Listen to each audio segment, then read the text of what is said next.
So I'm Liz Bacelar. I'm the founder of Decoded Fashion, which became the largest conference in the world for fashion and tech. The company was acquired. I left to launch TheCurren, which is an open innovation firm that finds the coolest, the latest technologies and connects them to fashion and luxury and retail brands. I want to make sure before we start that you're here for the right reason. So we're talking about the future of retail. If you're interested in mobile being the future, this is not the panel for you. Because mobile is the fucking present, okay? Get your facts straight. So reality check. What is the present right now? I want to make sure you understand the difference between the present and the future. The present right now is mobile traffic is huge. 2014 was the first year that mobile search was greater than desktop. And then last year, just to give you a data point, you know Black Friday in the United States, right? So in Black Friday, we achieved 1.2 billion in sales. That's 33% growth from year to year. So mobile is here, it's happening, keeps on growing. Stores are more digital. Beacons, mirrors, RFID, you're going to be seeing a lot more of that in the next year. And that need to really look at big data to guide your decisions in the store. And lastly, almost all of the consumers are channel hopping. You don't know what's going on at the beginning of the journey anymore, but you know that it might start online and go to physical store, or might start on the store and go online. You don't know where the conversion is, and you cannot control it. So Google said 85% of the consumers right now, they start in one channel, but they purchase on the other. So you have to be ready for that. So today, I have 3 leaders that represent each one of these trends. They are ready not just for the present that I just described, but they are building the future of what we're going to see. So please help me welcome our panelists.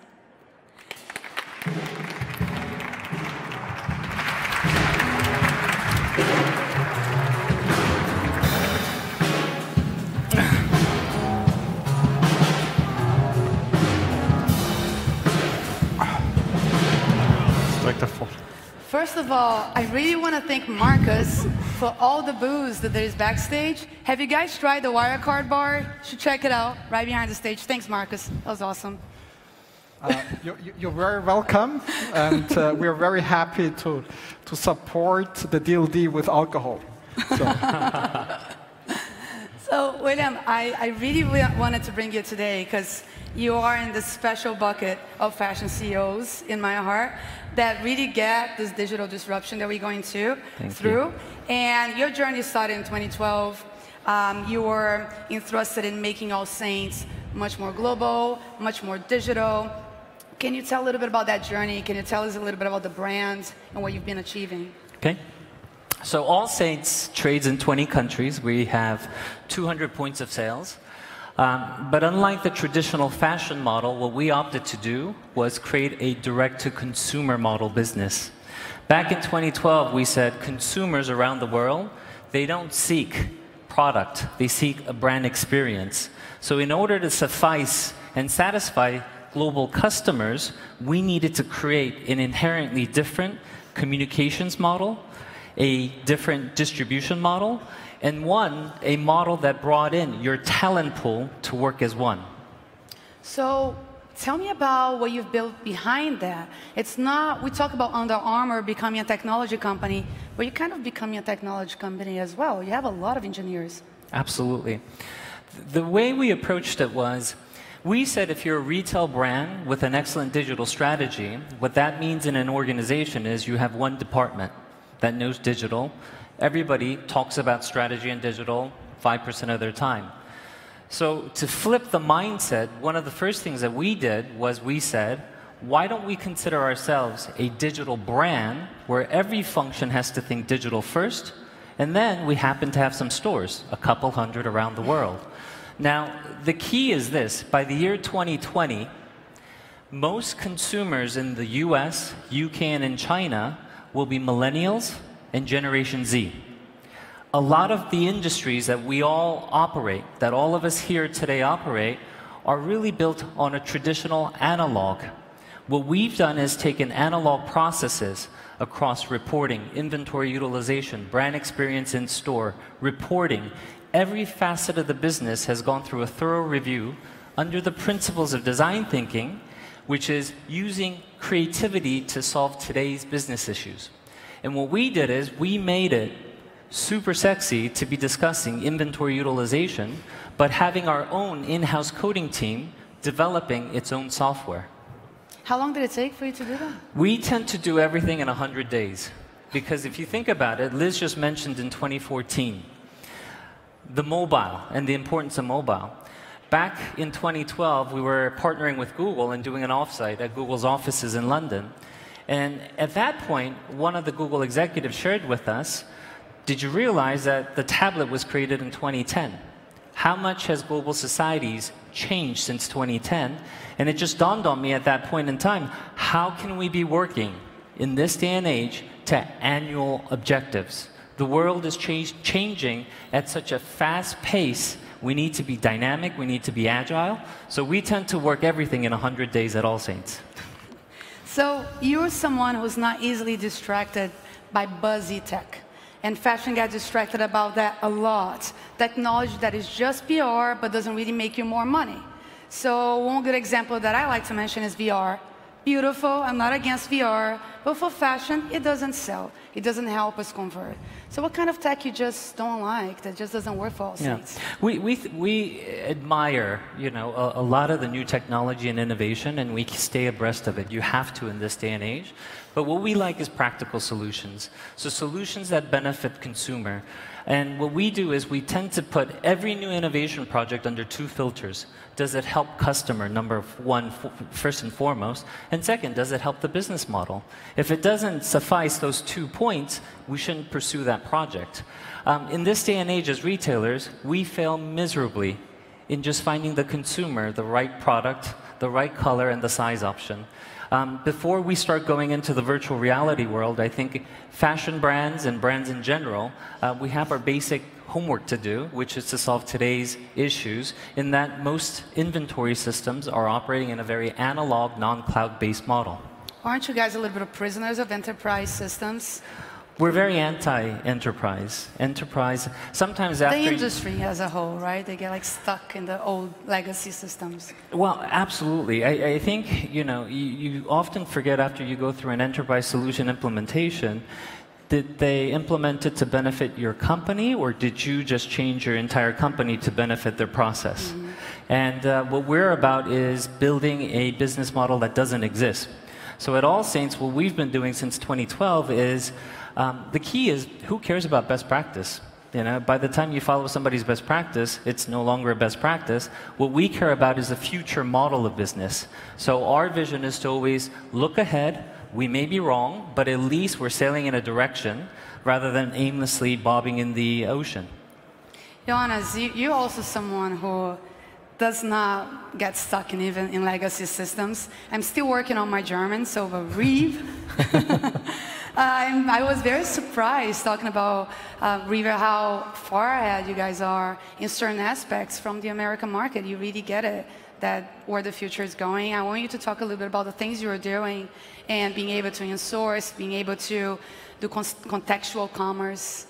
Go. Yeah, that's very friendly of you, because we are in the very beginning of our journey at REWE. And the food market online in Germany is still very, very small. REWE, it's a large company. We are in 20 countries in Europe, and we have 15,000 brick and mortar stores. We have mainly food, also little DIY, and then tourism. And 3 years ago, we decided at REWE Group to build a independent digital unit called REWE Digital, and to drive the whole digitalization of the REWE Group. And since then, we recruited 500 people because we insourced a lot of the activities which since then had been done with external companies or not at all. So you don't rely on agencies anymore? So now we are doing, of course, software engineering in-house. We have a lot of performance marketing, social media people, data scientists, of course, for digital analytics. We have a whole content team, which is very important for us. The whole social media world, we are doing our own. And then, of course, we have engineers, because driving the food home to the customer is not so easy. To sum it up, we have 4 topics we are working on in REWE Digital. So the first one is e-commerce. You order food online and then we bring it home or you pick it up at your store. The second is omni-channel, which is very important for us, where you bring from the online world the customer into the store or vice versa. Then as a third thing, we have a digital marketing agency, which helps all our business units to drive their activities in the digital marketing world. And we set up a innovation and venture team in order to get the contact from the startup world into the REWE group. And that's very exciting. One of the aspects of omnichannel is being able to tap into data, generate data, and read that data. And I love that example. This is pretty cool because you're so attuned with what your customers are saying. You had an idea to create a new revenue stream that wasn't there, the specialty meat shops. So tell us about that. So for us, content is extremely important, and also CRM is important because at REWE we always look at our customer base. We have 75 million customers coming into our markets every week, and that sounds very good. But if you ask GfK, which is a German research company, they will tell you that our loyal customers only spend 18% of their share of wallet, of their food expenditure at REWE. So, of course, if we would increase that by 1 or 2 or 3%, we are talking about billions. And that's why it's very important for us to directly talk to the people, understand who our customers are, and of course that is big data.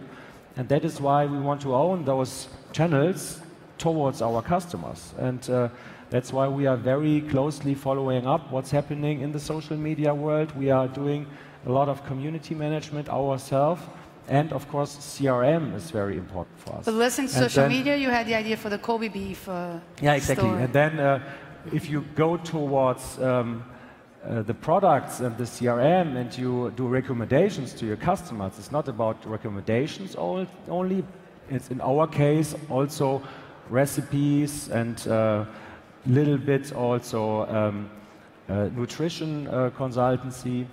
And what we saw in the social media and also from our owners, because we are a cooperative, so we have supermarket owners who own the REWE group, that of course within a supermarket the most important thing is the meat. And you can enrich your brand very well by offering very good meat. And so what we tried is to set up a shop for very high-class meat, like Kobe beef and Wagyu and things like that. And you can order it in the store, but then you can pick it up the next day. And also for our supermarket owners, that was very good because they were proud of enriching their product range and offering something new, and the customers liked it as well. It was just a small proof of concept, so we tried it out in the Cologne and Bonn area, but we saw the customer liked it and pays well into the market, in the brand of the REWE. I want to share customer data with you. There's so much focus on new clients, new customers. 5 to 10%. It's funny because 5 to 10% of the spend, it's new customers. But when you think of existing customers, 67% of existing customers spend 67% more than new customers. So it's very important to think about existing customers and think of loyalty. What is loyalty for you, and how do you see it as an innovation platform? Yeah, so the thing is, in food, probably more than in any other e-commerce field, you buy always the same thing again. You would probably never buy this very nice suit again. I love these leather pants. I have 10 of those. And probably not every week. Huh? But for food, you buy every week the same thing. And so for us, it's very interesting and great chances to understand our customers and understand what is he buying, what kind of customer groups do we have, how often are they buying, and also not in terms of products only, but also in terms of recipes. Because the customers come and visit us online because they want to be inspired. And what do you want to be inspired at a food company? Of course, it's the recipe, and it's the topic nutrition, what's good for me. And I think there, the supermarket world can improve a lot in the future. We are currently trying to connect this because out there in the media world, there are large databases for recipes. So of course, it's very good if you have this recipe connected to your basket at REWE and then directly buy it online or put it on your purchasing list, go into the market and then buy it there. So there's a lot of activity going on at us. Markus, we cannot talk about the future without payments. And you're kind of a leader in the space. You've been there at Wirecard for 16 years. You saw it grow from a little bit of employees to, gosh, like almost 4,000 now. You have your own bank. That's pretty fucking cool. You have your own bank. 30% growth year to year. How did you get to this success? What have you guys been doing so right? I always like to keep the phase where I'm showing off as short as possible. And sorry my swearing, I'm a New Yorker, guys, in case you didn't know that. Sorry. But it's true. I think that payment, of course, is a key, let's say, core process that in this part of digitalization can be a showstopper or can be an enabler. I think in the future, payment very much will be a leverage point to gather data in all sales channels so that the merchant in real time, let's say, can learn much more about his customer.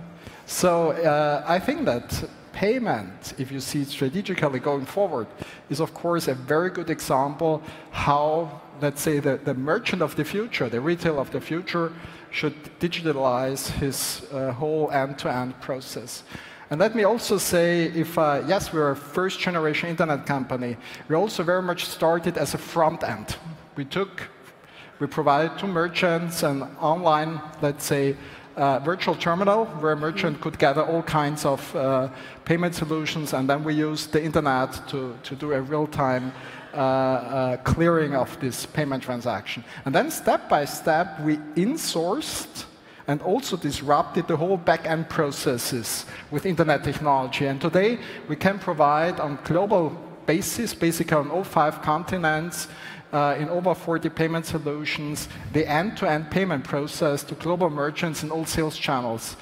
And I think that there's not one specific solutions, that platform. Coming back to retailer, I think it's the same. Internet technology is not just a front end. It's really a philosophy. You really have to go through the whole process.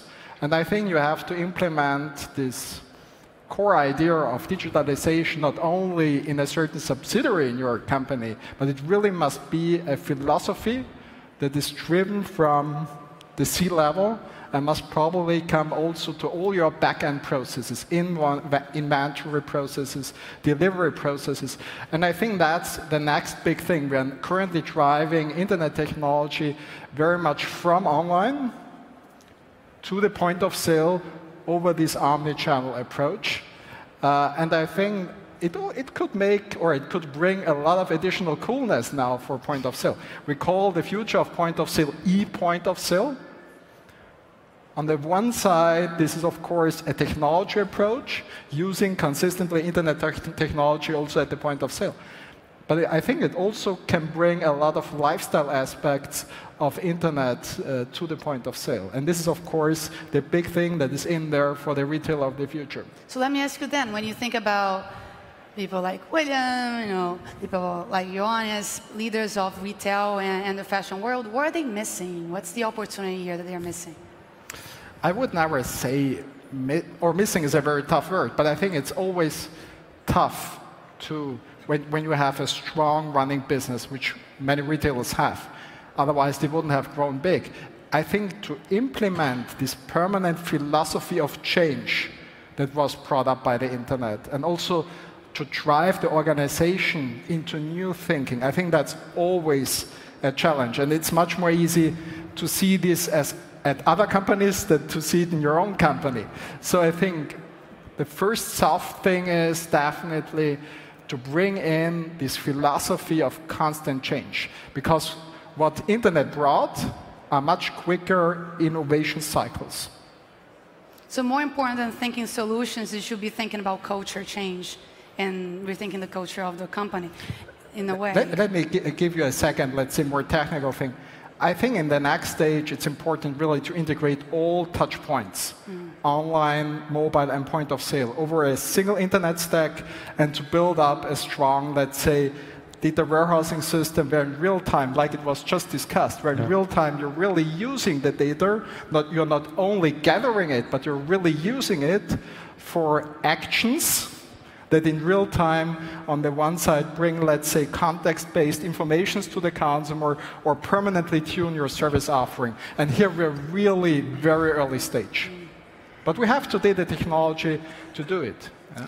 I want to talk about contactless payments, right? So that notion of you just tapping and paying as fast as possible, the quickest way to pay. I want you in the audience to think about all the countries. Who are the leaders in this kind of stuff, who are really innovative? And I thought that we had a crack at number 1 or 2 as United States. No, we don't. It's actually United Kingdom and Canada who are leading that. And the US, they install Apple Pay, and the installation numbers are growing, but they're not using it. So our habit's not there. The only success is Starbucks app, which is more like a loyalty app than seen as a payment app. So how do you see this whole space of contactless payment evolving? Let me first say I would never see it as an isolated process just to focus on payment. I think you must have a vision for your store. What is your future in-store situation? Will it be a flagship store? Will it be just a showroom? And in the future, consumers will buy even in the in-store situation over their smartphone, over tablets, whatever. So what is really your vision for your store in the future?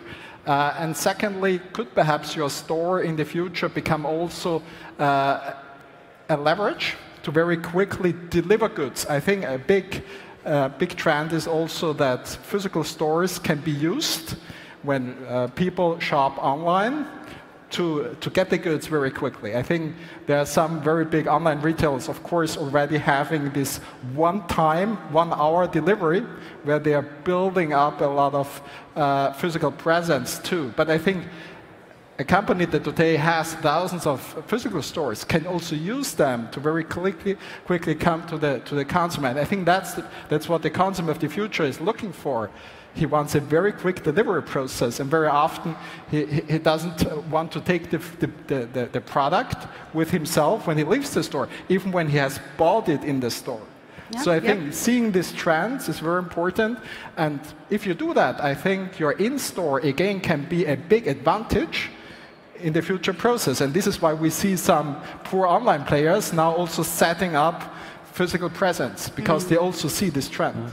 Another example that I don't know if you guys know that, Simon Malls, the largest mall group in the United States, they created a new model of leasing. So if you want to lease with Simon Malls, they're infusing the malls with a lot of digital solutions that you can use, whether it's delivery, whether it's data, but then they want a piece of your e-commerce sales as well for certain zip codes, because they've noticed that once you close a store, e-commerce sales go down, so there is a clear connection. He talked about vision. So Johannes, William, what is your vision for your stores? What is your vision for your companies? I think I can only support what Markus said, because it's for us extremely important to connect the online and the offline world. And this is a technical topic, but it's a cultural topic also. And we can learn a lot from you guys here, working customer-centric, data-based, and that's why in our case it's very important to do a lot of things ourselves. And of course, at the core of what we are doing is our shop system, which we had and said, okay, we are doing this ourselves. And then our plan, of course, was to build a shop platform with API-based, so we can link all our omnichannel touch points in there. And half a year after we have started the production process, our CTO came back from an event like this and said, shit, I just found a company. Did you just swear? This, sorry. that has already finished exactly what we are just started to produce. It's super performant, and it's good for combining the omni-channel, and it allows us to do our strategy. So what we did, and that was very helpful for REWE, we bought that company. It's called Commerce Tools.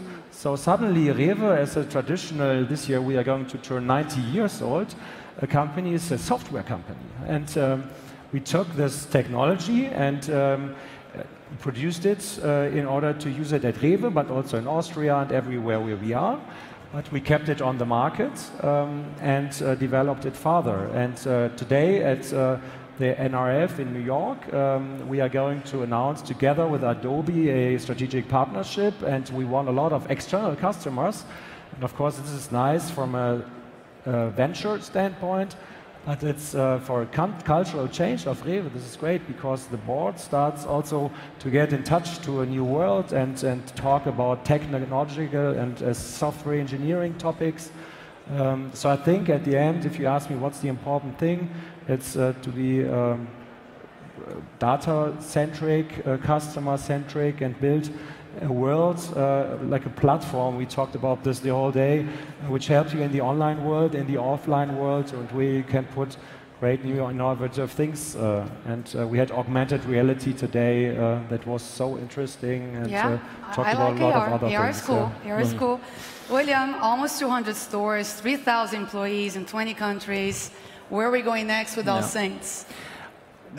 Our obsession lies in international. If you really think about Western companies and Western brands, what we tend to do is we obsess about an English language or a Western language. When you go abroad, we now have a level playing platform, a level playing field with these platforms, whether it be your platform or third-party platforms. But what we found was this: when we launched Korea, we simply translated a Western site. The interactivity, A, wasn't there because we didn't connect the local customer, and B, the payments were all off. So that's a whole nother discussion. But what we then did is we went to Japan and we decided to build a website from scratch, because there's hiragana, katakana, and kanji versus 26 letters in an alphabet. What we're already finding is that consumers in Japan are engaging our website very, very differently. So I think there's not enough discussions being had about non-English language, internet digital potential, and that becomes very much on the forefront. Also, practical solutions. We spoke a little bit about in terms of payment viability and options that are available. As a Western brand, we struggle in many different languages. And I just find it very criminal that you take a customer, you take 4 or 5 minutes of their time through a very brand curated process, and at the end, when it comes time to check out, you don't give them the right options. So I think this is one of the structural issues that we have. What do you mean by that, not giving the right options? I'm sorry? Not giving the right options, what do you mean? So just to expand upon it, I mean, we have MasterCard and Visa and the different payment forms in the US and in Europe. But by the time you go to China, China Union Pay, in Korea, the BC card system, the JCB card system is very different. And all along in India, there's multitude of different payment possibilities. I think as brands, as financial institutions, and as digital financial companies, fintech companies, there could be a huge potential to really revolutionize and make things easier for consumer. We make it in today's world very, very difficult for consumers to check out, regardless of what platform you're on. And Markus, I feel that feeds also to point of sale being the new frontier, and cross borders. It's a problem everywhere. Yeah. And it's something that you've been thinking a lot lately. Yeah. Let me first say we discussed before that AllSaints should come to Wirecard, and then this problem will be solved. So, he asked you to create this utopian, what did you call the Uber for payment? Absolutely. Yeah, can You're you going to make that for us, right? But it's true. Payment, of course, is very often a challenge because you have national banking law, you have a lot of national regulation. And this is exactly why we have built a global internet layer that on the one side implements all necessary local compliance law, and on the other side provides one internet stack like we recommend it now for retailers, so that a global merchant very easily can plug into this platform over a global internet connection. And I think that's, for many areas, the way forward. You have to solve the complexity in the back end, and you have to provide an easy-to-use internet stack to the outside world. Let me also say something, of course, let's say, I wouldn't say on the downside, but what has to be taken into account. If the point of sale now in the next 5 years will become an e-point of sale, which will happen, of course, you also have to protect this technology with the same instruments we have developed for online. Because when internet technology comes to the point of sale, of course, it can also be attacked in the same way like online is attacked. This is why we always say, go strategic for that, choose the right supplier, and then go forward. But I think there is so much in there that, let's say, the gains are much higher than the risks to do it. Before we close, Johannes, I worry about you, man. I'm worried about you because Amazon's coming to get you. You know that. So they're testing stores here in Germany. They are self-serving stores. They have so much consumer data. What the hell are you going to do, Johannes, to fight back? And so we take it very seriously, of course, and we like it a lot, what Amazon is doing in the US with Amazon Go. And we, of course, know that Amazon has very good people and they are working in exactly the right direction. And we are excited to see what's happening when they launch their Amazon Fresh in Germany, probably this year. However, of course, REWE also is doing something. We try to be as good as possible in the digital world. We have our strong brand in the offline world. We have our contacts to the customers via various channels. And the customer in the near future will continue going into the supermarkets. And there our customer data, of course, are extremely important. And we have to know what customer is going to buy which products and what not, which channel, and help him find the right way into his REWE shop. And you're betting on the local relationships that you're creating in the stores as well, right? Exactly, and we already have our shops, and let's see how quickly Amazon is in opening up all those shops in Germany. Good luck to you. So for you here and for you all watching the live stream all around the world, these are 3 people to watch as we think about the immediate future and everything that's changing retail. Thank you so much for all of you being here with us today.